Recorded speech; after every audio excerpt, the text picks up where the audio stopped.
Well, good evening, everyone, and welcome to the Clinton Center. I'm Stephanie Street, and I serve as Executive Director of the Clinton Foundation. And I'm excited that you are here tonight to join us for a very special conversation with I shouldn't say an old friend of mine, but a former colleague and great friend, former White House photographer and award-winning photojournalist Barbara Kinney. I call her Barb. Barb began her career. Well, she didn't begin her career. Let me tell you about some of the highlights, and we'll work backwards. She was Secretary Clinton's campaign photographer during the 2008 and 2016 presidential campaigns. And we met when she was at the White House as one of the White House photographers, and she was there for the entire 8 years. 6.5, that's just like 8. I say it probably felt like 20. And you may have seen one of the most famous photographs from the Clinton administration was Barb's. It was the 4 leaders of the Middle East, from the Middle East during some of the peace negotiations, straightening their ties on the state floor before walking out to a very important event. And this photograph won her a prestigious first place for People in the News in the World Press photo competition, which is kind of a big deal. The photo was also chosen for the museum's exhibition, Pictures of the Year, 75 Years of the World's Best Photography. That's a pretty big deal. She began her professional career as a photographer and photo editor at USA Today. And in addition to many years as a freelance photographer, she was a staff photo editor at Reuters News Service in DC and at the Seattle Times. And she's currently the senior photo editor and photographer at Emerson Collective, which is based in the Bay Area. So tonight's program is held in conjunction with our current temporary exhibition, Portraits from a Presidency, which I'm sorry to say, as you know, the exhibits are closed because of the government shutdown. So unfortunately, we will not have that open tonight, but we sure hope you all will come back to see the exhibition if you haven't already, because it's quite fabulous. So put that on your calendars. As soon as you see the government open again, I wish I knew when that would be, put that on to come see it. So before we begin our conversation, I want to say a special thank you to our Clinton Center members and donors because, again, fabulous programs like the one we're about to have tonight are only possible because of their generosity, and we're very, very grateful. So please silence your cell phones. Everybody done that? I hope mine is off. It's in the back of the room on a chair. So, Barb, let's jump right in. We have a lot to talk about tonight. So, I want to go back to the very, very beginning and have you tell us a little bit about your early years. How old were you when you started taking pictures?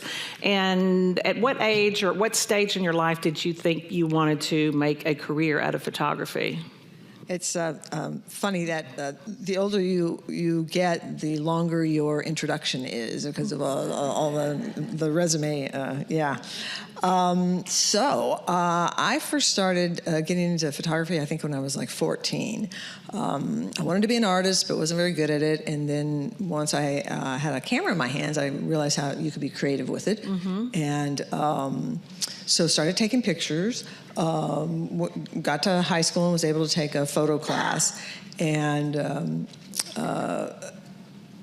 really enjoyed it. I loved to work in the darkroom, but when I really realized I wanted to be a photographer was when I was at one of our high school basketball games, and I was up in the stands, and I looked down and I saw the photographer on the floor. Mm-hmm. And I'm like, I want to be down there. That looks cool. I don't want to be up here. I want to be down there. And it's like, and I realized I could do that, taking pictures. And then worked for the school newspaper, yearbook, and then realized you could do this as a career, and it wouldn't really be a career. It was like fun, right? And so my dad had me go talk to the editor of our newspaper. I'm from Evansville, Indiana, and went to talk to him, and he suggested a couple colleges to go to that would be good for photojournalism, Kansas and Missouri. I ended up going to Kansas. But yeah, I was like, oh my God, you could do this as a career, you know, and yeah. So I, went to college, studied photojournalism and news writing because my dad said that if, you're going to have a better chance of getting a job as a photographer at a newspaper if you could write as well, which he was correct.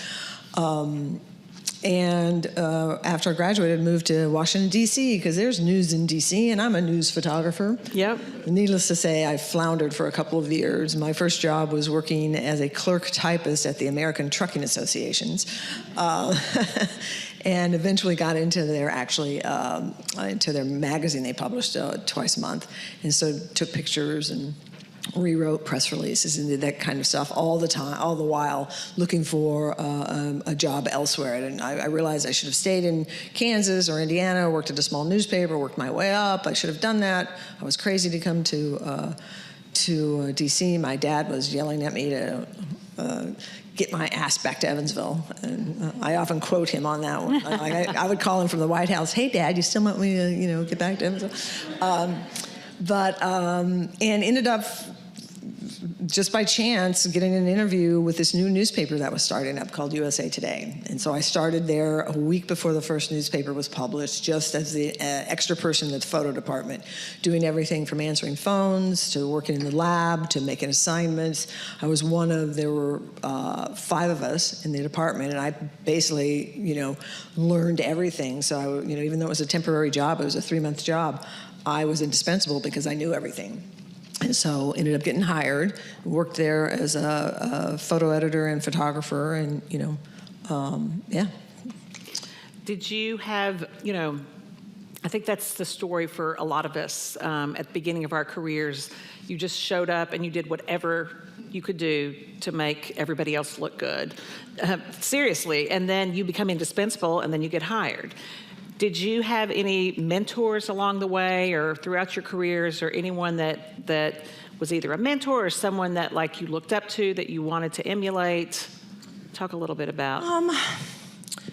That is a good question. I think just the people that I was surrounded with in school, the other photographers. There were a couple of photographers who ended up, Bill Frakes, who was a Sports Illustrated staff photographer, Randy Olson, who worked for National Geographic. Those were my peers. Those were the people I worked with. And so I would look at what they did, try and learn from them. And same when I went to D.C.,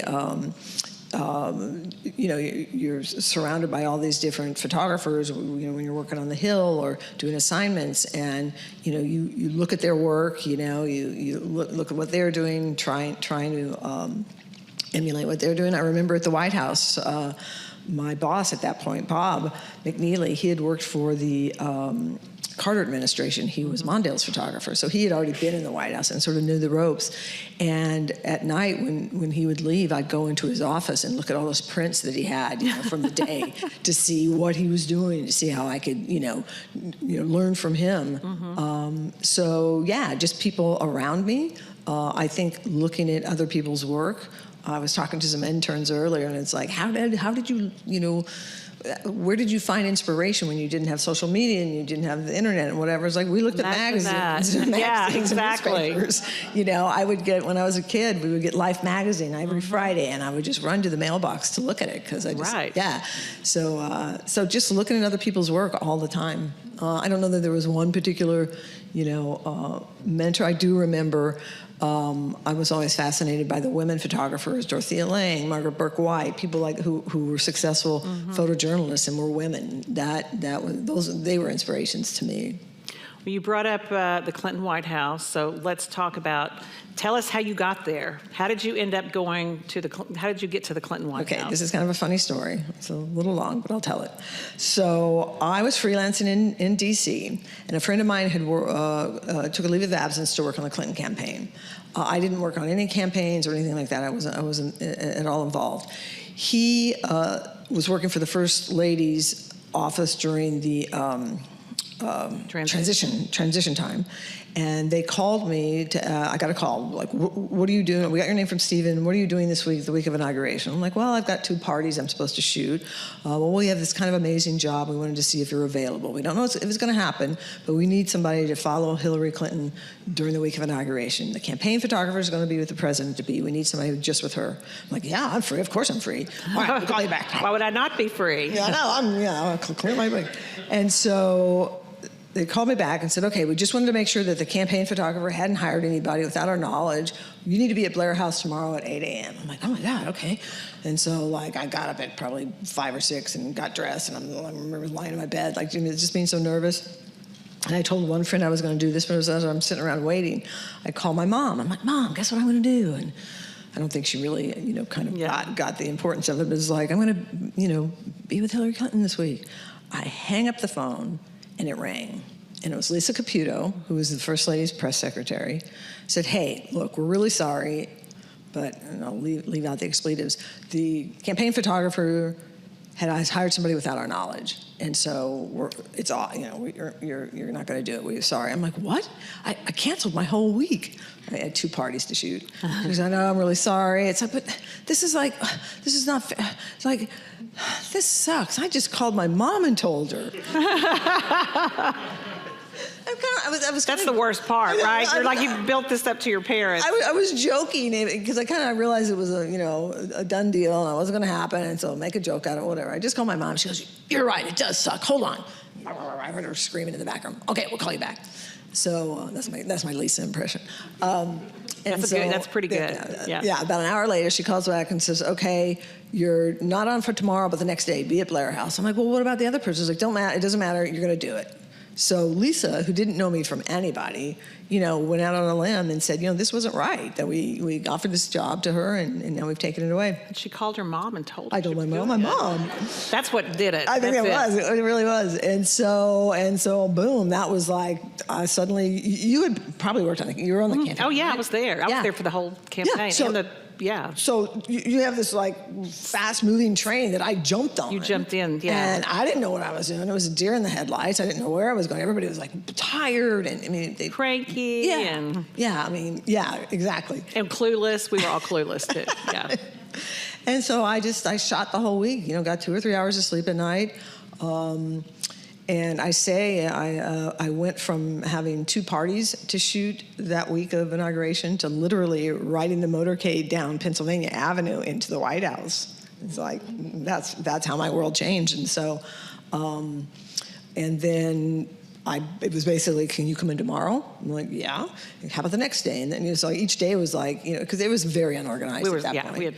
And so I finally what's going on here? Because I was renting a studio with 2 friends. My freelance career was doing pretty well, and it's like I need to know what's going on here because I have clients. It's like, well, we can hire you for 30 days to see if everything works out, if we like your work, if they like you, and blah blah blah blah blah. And so I had a real hard time. I'll tell you, so I had a really hard time deciding if. I knew I could do the job. I knew it was good, and I could do it. And they're of course going to like me. I mean, how could you not? Right.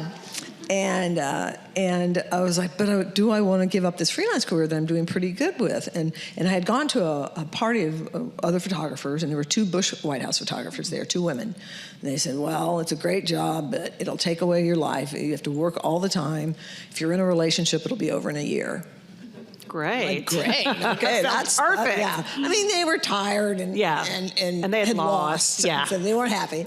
And I was like, I didn't know what to do. And so I was really, in a funk, not knowing if I should take this job. And then I realized it landed in my lap for a reason. I should take it. My relationship was over in 2 years, so I outlived their prediction. It was obviously the best decision I made because it completely changed my career and my, profile out there. And like people, back when the magazines were popular, my stuff was appearing in magazines because we'd have White House handouts that we'd give out, and like the tie picture.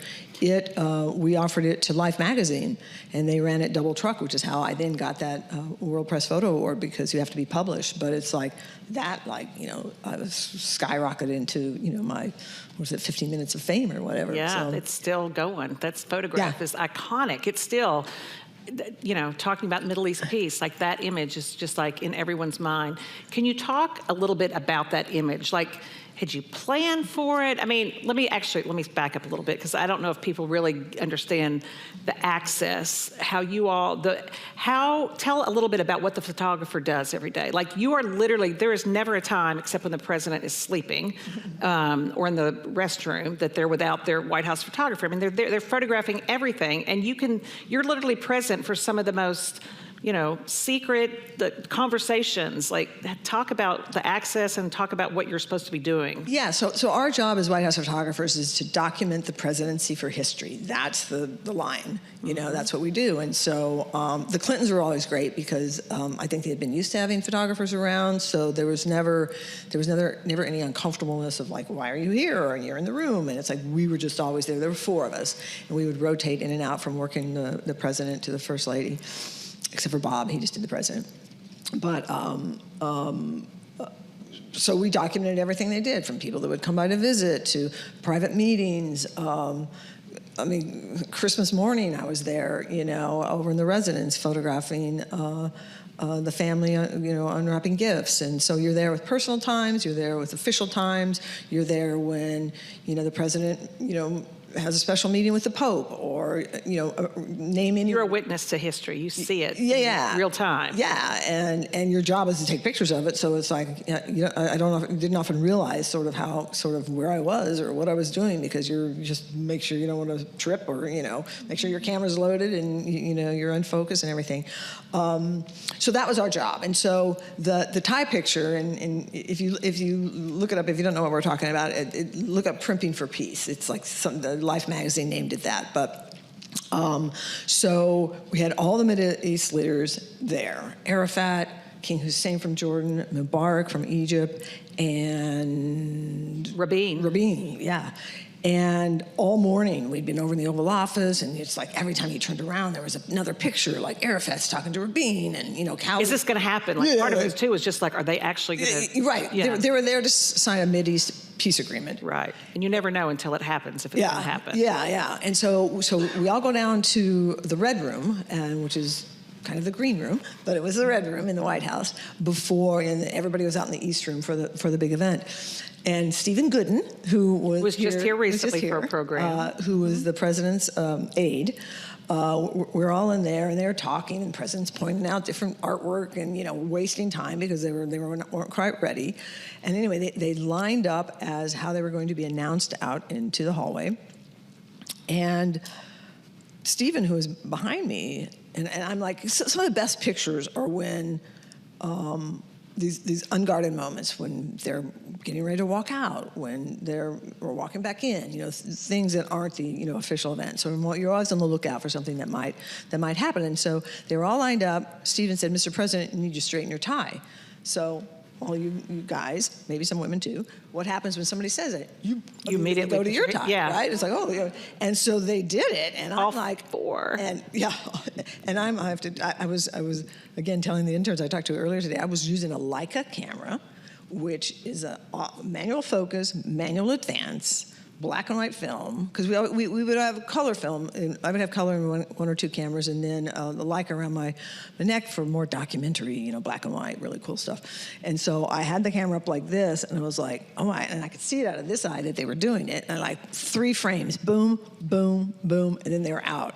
And I turned around and I said, "Stephen, did you see that? Wasn't that funny?" He goes, yeah, that was really funny. And I'm like, I hope that was in focus. That was my biggest thing. Did I get it in focus? Because it was a manual camera, and I just fired away. So we sent the film back to the photo editing office, and then I went on with my day.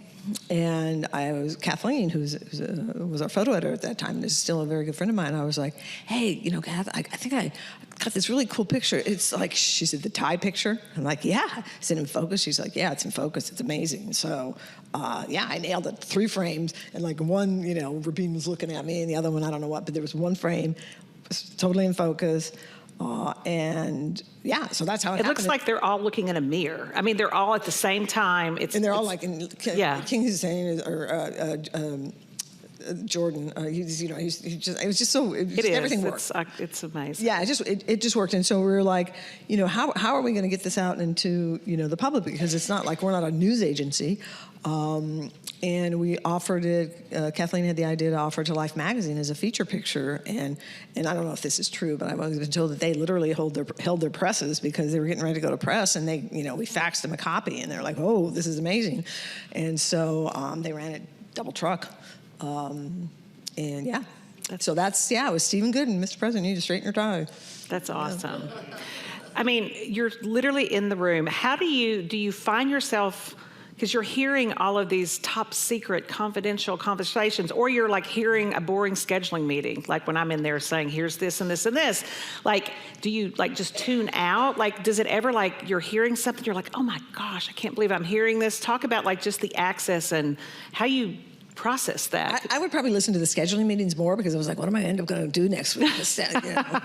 And I've got a lot of cool photographs from that too. I did hear some stuff, but honestly, more times than not, I'm worried about where I should be in the room, how I can remain quiet, making sure I don't trip over anything, what's the best angle, I'm doing my job, am I getting the right exposure, am I doing this, am I doing that? And I would hear bits and pieces, but not enough, and then there were times I tuned out because I didn't care. But I often didn't really hear stuff. I mean, sometimes. I remember one time hearing something about a bombing, and that was kind of like, that was going to happen, and that was kind of weird. But for the most part, I'm worried about what I'm doing and trying to be as quiet and discreet as possible. I don't know if you remember, but Tony Lake, who was our national security advisor, he would kick me out of the room all the time. It's like, you don't have the right to kick me out of the room, but he would think it would be national security. It's like I'm supposed to be here, but he would look at me and like make me leave. And so I would make a point not to make eye contact with him. There was one point I was in some meeting and I thought I was going to get kicked out. So I knelt behind the couch to change my film so that when everybody got settled, it was too late, Right. And it'd be disruptive. It's disruptive if you leave in the middle of a meeting. You would probably do the same thing, but you would, when somebody would go from the secretary's office into the Oval, you'd go right in with them. So right. You're not the one that opens the door. It's like you go in with somebody, you go out with somebody. It's like there was just a choreography to it. And if the president would say, thank you, and you knew it was time to leave. But that was rare. It was very rare, yeah. But both of them, always, allowed us to stay in for the most part. So, yeah. I often just didn't hear stuff. I don't know, maybe it's my attention span, but... Well, you've already described one of your favorite moments, because it's too hard. People ask me that all the time. What was your favorite thing? Like, there's lots of favorite things. So I'm not going to ask you, tell me what was one of your most memorable moments besides the tie picture. Most memorable moments.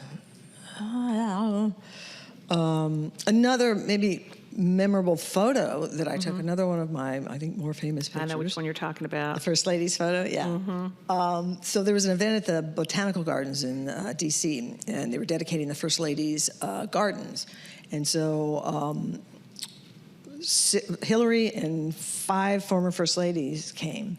And if I remember the picture, it's Nancy Reagan, Lady Bird Johnson, Barbara Bush, Hillary, Rosalind Carter, and Betty Ford, all sitting around a table, and they were all in pastel ball gowns because it was May, it was spring, and it was like they were all really pretty. But my favorite picture, sort of famous, is black and white, and I took them all sitting around this table. And they're all doing kind of exactly what you would expect of each one whose personality we think we know. Nancy Reagan is looking off camera, like very bored and aloof. She was actually looking at a TV monitor, which was in the corner, that was showing what was going on outside, but everybody thinks, oh, look at Nancy, she's all aloof and not paying any attention. Lady Bird and... Mrs. Bush, maybe? Were they there were two Republicans talking, yeah. 2 Democrats talking, and then Rosalind Carter was just looking really sweet and sort of, it's just that they all represented what we think about them, and it just has some... I don't know. Like, the black and white, I think, too, makes it, to me, that's like, it's not more historic, but it seems like it's timeless. Yeah. You know what I mean? Yeah, and I have other pictures from that same event. You know, but that one you just nailed it. It's like the thing with photography is like it takes that 1 second when everything comes together, facial expressions, the body language, everything, and it's like you just know it, you know. And that one did. And I'll tell you a fun story is Annie Leibovitz came to the White House to photograph President Clinton and Al Gore for the inauguration. Was that it? Yeah. I don't remember. Anyway, somebody from our photo editing office was like, you need to get over here. Now they called, you need to get over here. Annie Leibovitz is going on about your photo of the first ladies because it was on the wall. And I went over there like, hi, how are you? Nice to meet you. And she says, I love this photo. It's amazing. Do you want to trade photos? And I'm like, yeah. So I got this really cool Bruce Springsteen, 16 by 20 print, black and white print. She let me choose what picture I wanted. So wow, yeah. I know, isn't that cool? That's pretty special. So you carry, like, how many different cameras did you have out? Now, again, this is the 90s, before digital, this, that. Like, how many cameras did you carry around? And how did you decide which one to use for what shot? So I had two Nikon bodies that I had color film in. We shot film back then, color film, and then the Leica was for black and white. And again, Bob, who's director of photography, he was all about documenting in black and white and whatever. And so there were Leicas around the office, and so I had the Leica. So 3 cameras, usually 2 to 3 lenses, depending, a flash, because you'd often have to do, flash photography when you're doing receiving lines and stuff. And usually the color was most important for like putting press releases out and giving photos to people. The black and white was more personal, more like I'm documenting, For the future, for future generations. Yeah. And are mostly my favorite pictures because they're black and white and they just look historical, right? Yeah. And it was probably not the best idea to have the Leica camera around my neck because it still, even though it's a lighter camera, it pulls. Yeah. And I don't know if you remember, but y'all were schlepping all the time. All over the place. And those marble floors at the White House, I had foot problems. I had, back problems. And you're always having to crouch and move. Like, you have to be in really good shape because you're running, you're jumping, you're crouching. Right, jumping over fences, like all kinds of stuff to get, She does not lie. We were doing that. I don't think I could do it now. But you have to be in pretty good shape. And I was having this discussion earlier today about, how things have changed from film, which we were shooting back in the 90s, to digital.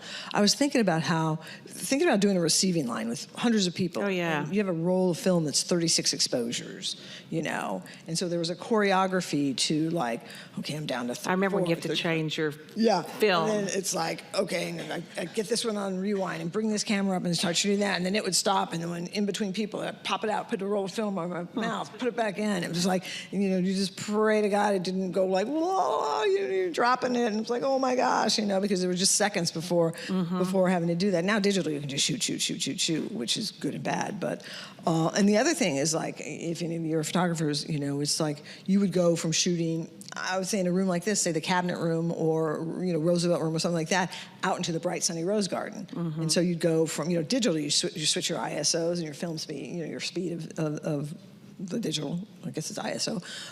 Whereas then you'd have to change film within seconds because you're like going to the rose garden. And no one's stopping and waiting for you. No. Yeah. No one's like, let's hold off. Barb's got to change her film. If only, yeah. So that's a huge difference from those days. I think back now about, like, somebody asked me today, do you miss film? I'm like, not really. It's like, the complications, and we would have to put if you remember the Navy guys from over in Anacostia where our lab was, they'd come over 5 or 6 times a day with a Halliburton to pick up our film. We'd put our film in film envelopes, label it, they'd take it off, get it processed, bring the contact sheets back, and then we'd have to edit on the contact sheets. Contact sheets, oh my gosh. Remember those? Yeah, With your loop, grease right? pin. Yeah. And like half of our job was then labeling the contact sheets, ordering prints for people. If any of you came to the White House, and you had your picture taken with the president, our job was to get that print made and either get it back out to you or get it to the office. And now they're all here. In cold storage. Exactly. All the negatives are here. Yes. I've gotten to look at them. It's like, oh, those are my negatives, Wow.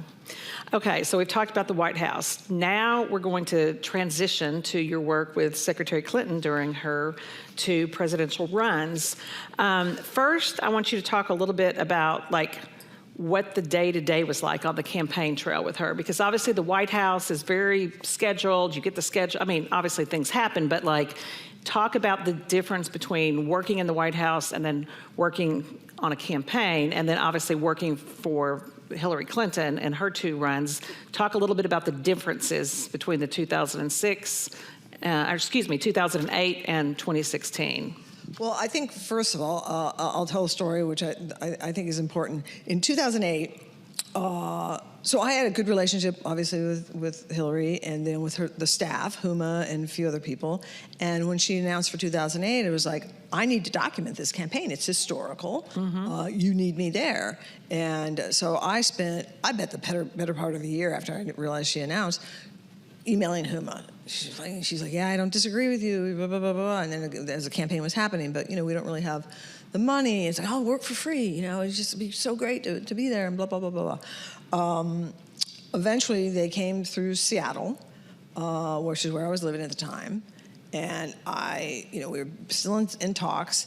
I halfway packed a bag, went to the event, didn't shoot it because I was in the back talking to Huma the whole time about doing it. It's like, well, the problem is we don't have a lot of money. And can you still work for free? I'm like, actually, no, I just got laid off my job, so working for free isn't really great.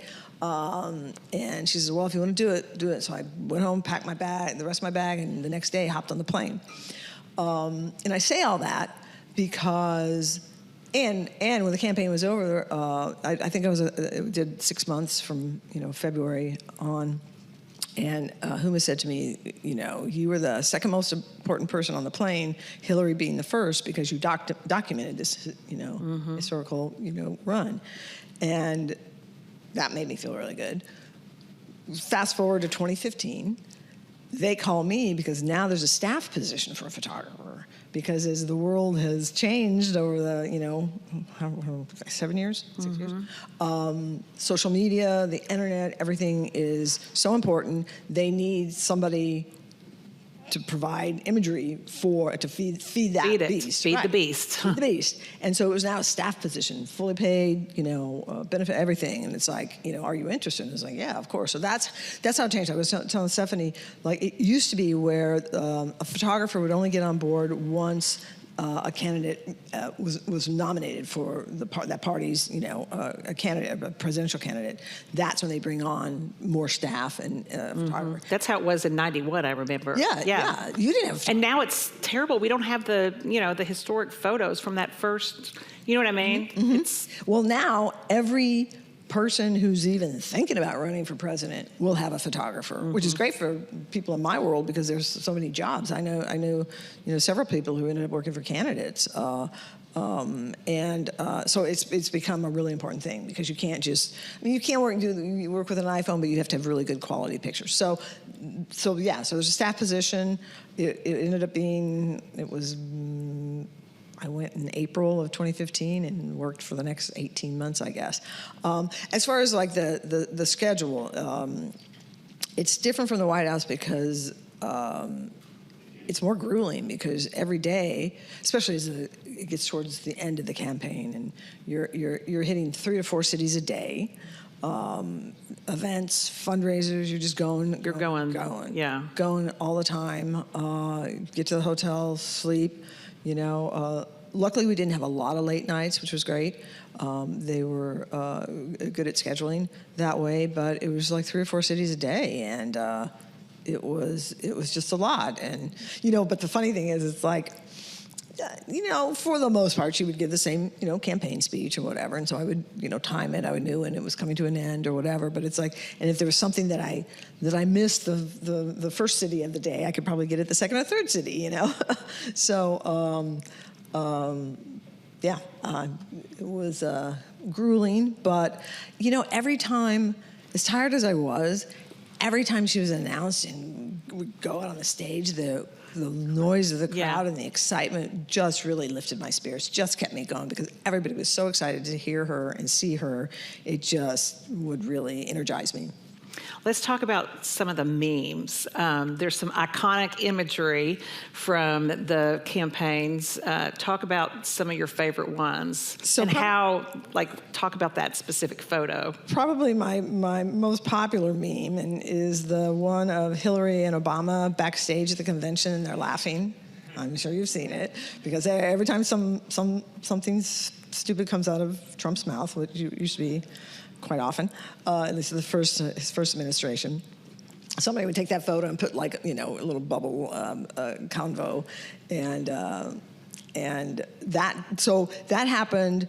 The convention in 2016, the night Obama spoke, which was the night before she did, and Pete Souza, who is his photographer, you probably all know of, was there, and after his speech and Hillary came out and waved to the crowd, they went backstage and sat down to talk. And Pete and I were back there, and we were both, it was probably from here to the camera back there, and I had a long lens, so we wanted to give them their privacy, obviously.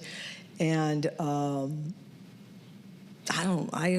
I've told Hillary this. It's like all I heard was Bernie, and then they started laughing. Now, whether that's true or not, that's what I remember hearing. And they start laughing, and and he's like doubled over and whatever, and I guess we must have released the photo. I don't really remember how it got out in the public, but suddenly it's everywhere, and the meme, it still pops up. Sometimes it still pops up. I've seen it a lot. I mean, Yeah. Yeah. So it's like, it has a life of its own. It's like, that's my meme, But if only I had $1 for every time that picture was published. Talk about the mood. I mean, how did that affect you? So there were some days when you were up. There were some days that were pretty rough as it got to the end of the campaign. I'm sure the moods were different. And obviously, that night, election night, I was there. I will never forget it as long as I live. And then the next morning, her concession speech. Talk about how did that affect you, your work? Talk a little bit about some of the emotional highs and lows during that, especially that second campaign. Yeah, I mean, there was some, you guys all know about the campaign, some highs when it's like he came out with the ABC, thing with Billy, what's his face, of grabbing the whatever. I'm like, this is a done deal. We've won. This is gonna, tank it. Seal the deal. Yeah. That didn't happen. The night of the election, I just remember being really nervous that I would be able to do the best job I possibly could because this was going to be one of the most important nights in history. Yeah. And don't screw it up. You've got to be on. You've got to be this. And then I'm in my room, and it's like watching the returns. It's like, what the heck? And I went and found some staff, Nick and Philippe, and I don't think whom was and it was just the mood was really somber, and I kicked myself for that evening because I was so emotionally involved and stressed about it that I didn't do the job that I should have done, which I should have gone up to her suite and documented what I could, and I didn't, and I think I was just not thinking right. And so every time that comes back up, I'm like, I feel really like I didn't complete my job as I should have, because I should have been up. Whether they would have let me in or not, I don't know. Whom might have kept me out. I don't know, but that was an important night that I don't think that I did what I should have done. Next day, I was there and did my job through tears. I was like, I'm crying as I'm taking pictures and kind of hiding my tears with the camera. Shock, right. And it was tough. It was hard. I had some personal stuff going on too. So during the whole campaign, I was also going through a divorce. So it was like, really awful. But the campaign kind of kept me going. If I hadn't had that, it would have been really devastating. So it was. There were lots of highs and lows during that 18 months. Well, I'm going to switch the mood Yeah. and get us to a happy, funnier place. Yeah. Talk a little bit about the 2015 Saturday Night Live appearance when she was appearing alongside Kate McKinnon, and she was Val, the bartender. On the bartender. I just posted a bunch. You did. That's what made me think of this question. Because you're always looking for reasons to post pictures, and now I can do 10 years ago today. So if you look at my Instagram, you'll see that 10 years ago today. You should all follow her Instagram. Yeah. She does do some fun I don't posts. do it a lot, but it's like, it's like people love to see the Hillary pictures. And 10 years ago in October, I forget for the date, she went on Saturday Night Live, and so so we went to 30 Rock, and we're hanging out, and Kate McKinnon came by, and it was just like this bunch of different people would come by. Some of the people that are on the show, Lauren Michaels, and then so it's really cool because they do these rehearsals first at Saturday Night Live. Okay, yeah. Yeah, they do these rehearsals because there's all these different sketches. Some get cut, and some don't. And so they have a faux audience or another audience that sees the first taping and judged by audience reaction and this or that. It's like they cut a sketch or keep it. And so I got to shoot that, and then we go back and they rewrite and do different things. And what was really funny is, like, it was a very long day. We were there for hours.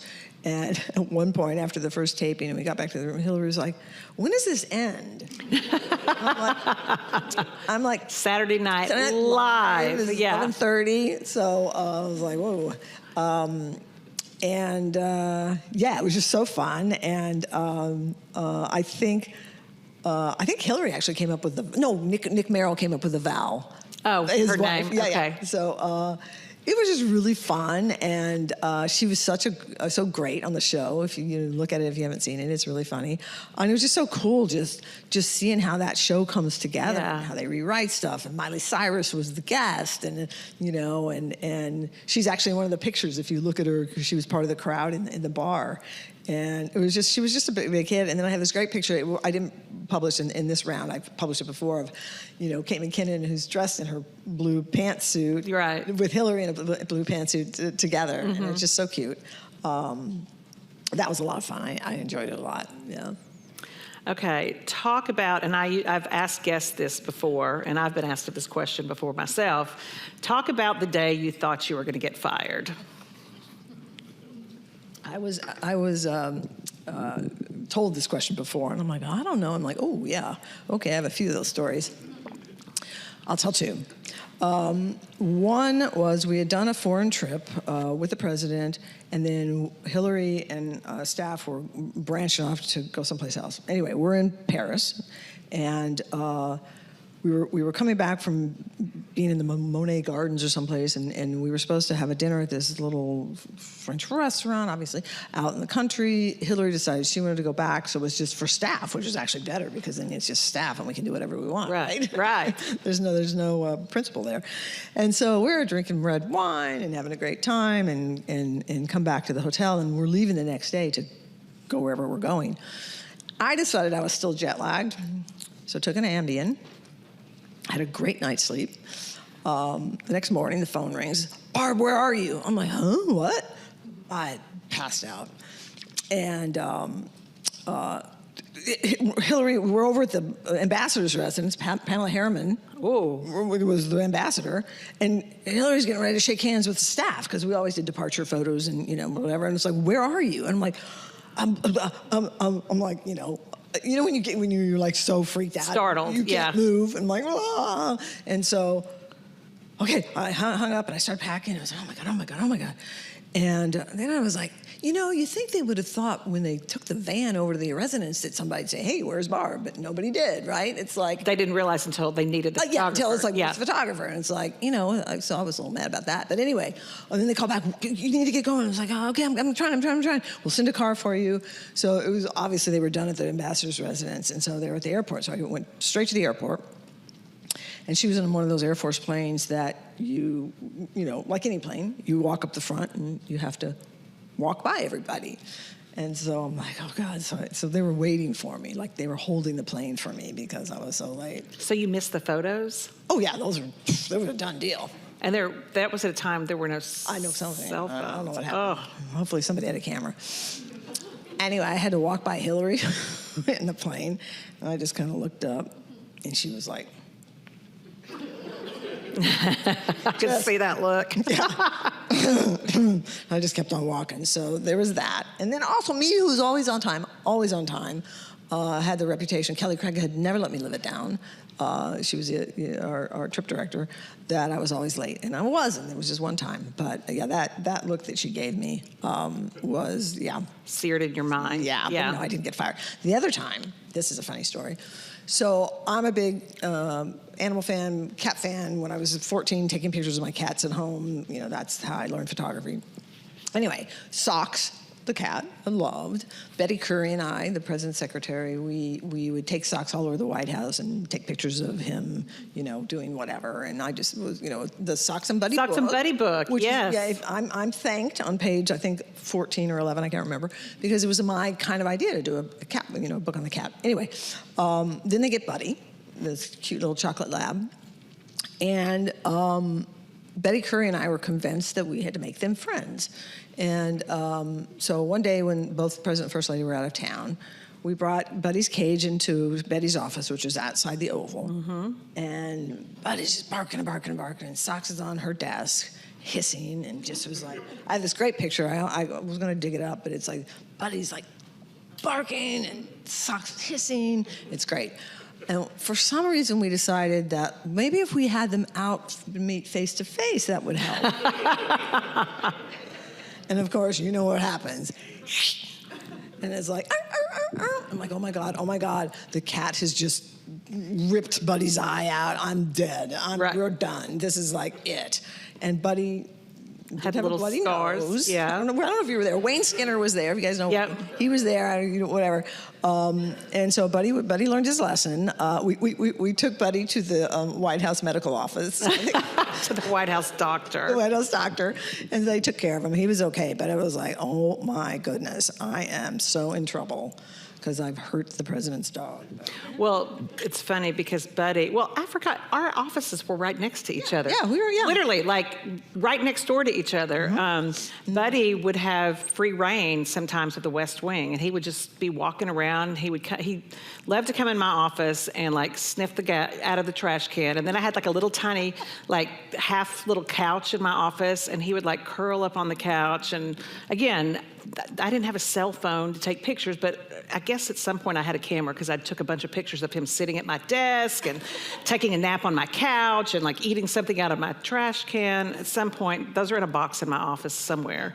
I'll pull those out because they're quite funny. I think one of the coolest things about, and this is why I wanted to do a book, it's like the President of the United States has a dog and has a cat. You all have a dog. You have a cat. Right. So you can relate. It's like, exactly. They're relatable. They're real people. Totally, yeah. So we would have a lot of fun. I don't know that they ever got along, but, There's some fun pictures of the two of them, but I don't remember them ever being like next to each other. They're kind of from across the room. Yeah. Actually, and both of their official portraits I took, if you probably have those of course. in the library as well. But yeah, so those are my two times. I'm sure there were other times I came close to getting fired, but I played by the rules. Never missed a motorcade, I don't think, except for that one in Paris. So that's the only time you've missed a motorcade or been late in your entire maybe 30 years of... No, I did dive into a motorcade once because I was so late. Open the door. But I was just always afraid of being left. Mm-hmm. I was pretty punctual, even the campaign. I mean, going back to the White House again, because you did a lot of the foreign trips, whether it's with the president or the secretary. Were there any, in some of the countries, like I remember being in China, and did you ever get like tussled or kicked out, or talk about some of those foreign trips when it was like Russia? That's a really good question, because yes, I remember one time we were in, I think it was China, and we were like, when the package moves, when the president, the Secret Service, they're moving, you Better run along get- with them. Yeah, get it, yeah. It's like I'm this little girl, and I'm running along, and we were going on these back stairs, and I tripped on the stairs, and With all your cameras on. all my cameras, got up, and a Chinese Secret Service guy pushed me back down. Yeah, or he pushed me down. Anyway, I fell twice, and our Secret Service agent picked me up and gave that guy a what for. So, yeah, there were times, they're always trying to kick photographers out, even your official. Yeah, so we were always tussled. And so what you do is just, you would make sure you had eye contact with one of our Secret Service agents, because they would take care of you. They totally would take care of you and help you along. So I learned that pretty quick. But yeah, I do remember that. I got pushed down a couple times. It was, yeah.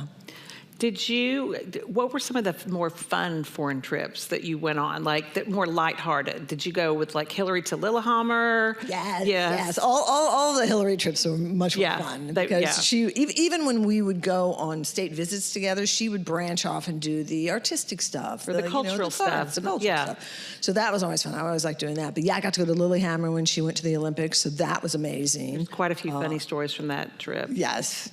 We went skiing together. Actually, I have a picture on my at home of us together in Lillehammer, which was fun.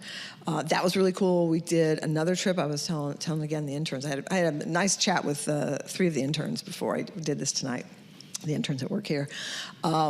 I got to go to Nepal, and we did a tiger safari on elephants. So maybe you've seen the picture. I've seen it out and about of Chelsea on an elephant. I'm on an elephant taking pictures. It's like, they're not smooth rides. So that was really cool. We saw tiger prints. We never saw a tiger, but in Nepal, that was really cool. And so you get to do these really cool things that you normally wouldn't.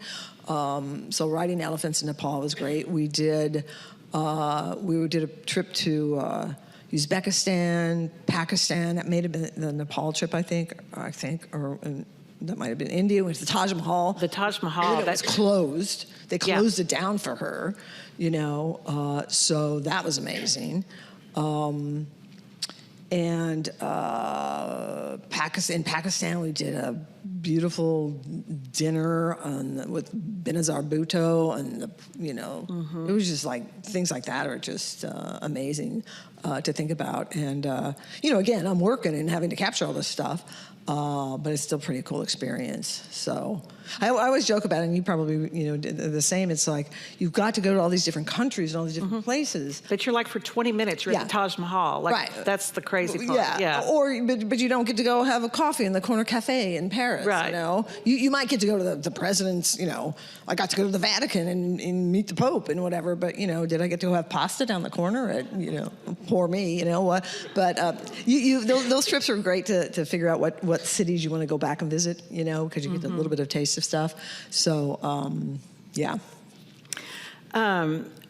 What would you say to someone who would like to pursue photography as a hobby or career? Like, what kind of advice would you give to a young person, or maybe it's somebody that just wants to get into it later in life? I would say shoot a lot. The more you shoot, the better you're going to get. Look at other people's work. If there's a particular type of photography you like, look at the people who do that kind of work, and then just shoot. The more you shoot, the better you're going to get. You're going to make mistakes, and then you're going to correct them. But yeah, look at other people's work, see what other people are doing. These days with digital, it can be a bit technical. And so if you need to take a course or two to figure out, it's not just the shooting part. You've now got to ingest, download, and work on your photos. So now, rather than just dropping your film off at a lab and it comes back, you've got to spend half your time doing the post-production on those images. Interesting. Yeah, I hadn't thought about that. It's a lot. I mean, like a wedding. I did shoot several weddings. You shoot a lot of pictures. You can shoot 3,000 pictures, and then you have a week of post-production. So it's a lot. It's a lot. So you've got to learn that. And so and I was always kind of scared of the technical part, which is why I maybe waited a little late to get into digital, because I was just scared of it. And it wasn't until another woman who worked for Nikon kind of explained it to me and talked me through it, and wasn't being, a guy who felt he knew more than I did. It was always awful going into a camera store. I'd be belittled and do you know who I am? No, I never did that. But yeah, thanks for the advice. So the digital, it can be a little overwhelming, but so if you need to take a class to learn that kind of stuff. I often get questioned about, and I thought you were going to ask this, it's like, how do you become a campaign photographer? How do you do that? And it's... Well, now it's, I'm sure, different, too, given all the things you just said. Yeah. There's no more opportunities. But, for me, in every job I've ever had, it's kind of who I knew, right. So keep those relationships, handy and in good, make sure you maintain good relationships. But just align yourself with a candidate that, maybe is running for city council or for mayor or something like that. They need campaign photographers, align yourself with somebody like that. Not only will you get your experience, but that person, your mayor, may go on to then run for person or a senator or something like that.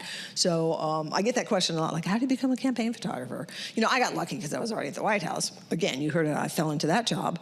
But it was somebody I knew that helped me get in. But align yourself with a candidate that you think, could use the photos. And they all do. They all need them. And that'll help get some experience under your belt. So.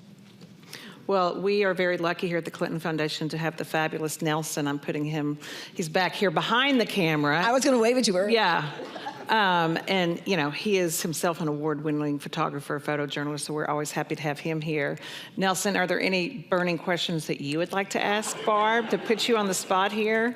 I think our 35 years, yeah. How many years you've been doing it, Barbara? I think we've seen it all at this point, especially in this job. So. Yeah. What kind of camera do you use? No. The one I started with. Yeah. Actually, I was always in college. I started. My first camera was, I think, was one my grandmother had, which. The first camera I had, my dad let me use. I went and shot pictures of my brother racing motocross. And because I wasn't really sure that it was rewinding properly, I opened up the camera to look at it to make sure it was. The pharmacy that developed the film, I had a big NC on the envelope, no charge, because there was nothing on it.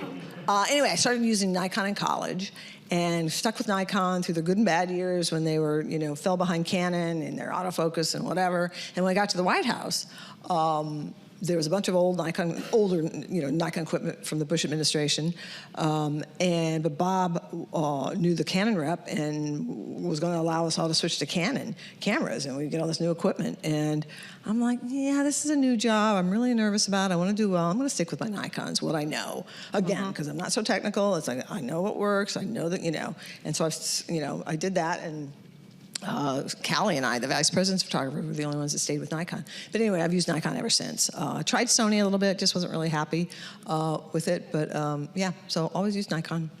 That's great. Well, it's fun. There's some former colleagues here from the White House and from the administration. You probably see Denver here sitting in the back row, and I see Betsy back there. And it's always, looking back, I can't imagine ever going back and working on another campaign or working, in an administration. I'm curious if the opportunity came along, would you ever consider going back on a campaign? I did have an opportunity at the beginning of Biden when my friend Adam Schultz, he was our Clinton Foundation. He was my little mentee for many years. I was going to hire him at the White House when Hillary got elected. He ended up being Biden's photographer and just got married last month. I was frustrated.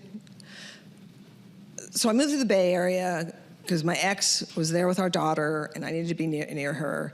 And so, but I was really frustrated. She was a teenager, and she was like dissing me. My daughter was, and it was like I was like texting Adam. It's like, I should just like move and come work with you on the campaign. He's like, really? And he calls me. It was like, I need somebody to be with Kamala, the vice president. But it was during COVID, you either have to drive cross country for 2 weeks, or drive cross country, or fly here and quarantine for 2 weeks. Blah, blah. It's just like, you know what?